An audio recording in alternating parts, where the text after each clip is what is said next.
47তম কলকাতা বইমেলা উদ্বোধন হতে আর মাত্র বাকি কদিন। 18ই জানুয়ারি উদ্বোধন হবে কলকাতা আন্তর্জাতিক বইমেলা।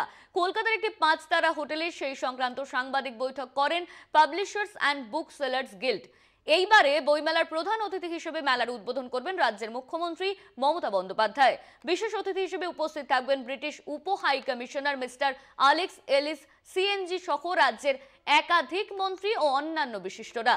এমনটাই জানিয়েছেন পাবলিশার্স অ্যান্ড বুক সেলার্স গিল্ডের সভাপতি ত্রিদীপ চট্টোপাধ্যায়। তিনি জানান, লিটল ম্যাগাজিন সহ ছোট, মাঝারি ও বড় প্রকাশকদের স্টল ও টেবিল মিলিয়ে 1000টির মতো স্টল থাকবে। মেলায় ঢোকা বেরোনোর 9টি গেট থাকছে, যার মধ্যে একটি গেট লন্ডন ব্রিজের আদলে তৈরি হচ্ছে এবং একটি গেট বেথুন স্কুলের 175 বর্ষ উপলক্ষে তার আদলে তৈরি। বইমেলা আসা যাওয়ার ক্ষেত্রে পরিবহন দপ্তরের তরফে অতিরিক্ত বাস ও সেই সঙ্গে শিয়ালদহ স্টেশন থেকে বিশেষ মেট্রো পরিষেবাও দেবে বলে জানিয়েছে Tridip Chattopadhyay.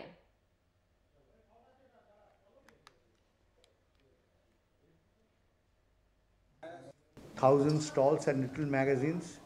This year we have allotted stalls to many more small publishers at the book fair. Senior Citizens Day. This for the first time in the book fair we are going to introduce Chiro Torun. Will be celebrated on 24 January. An interactive session between a senior author, senior publisher and a senior reader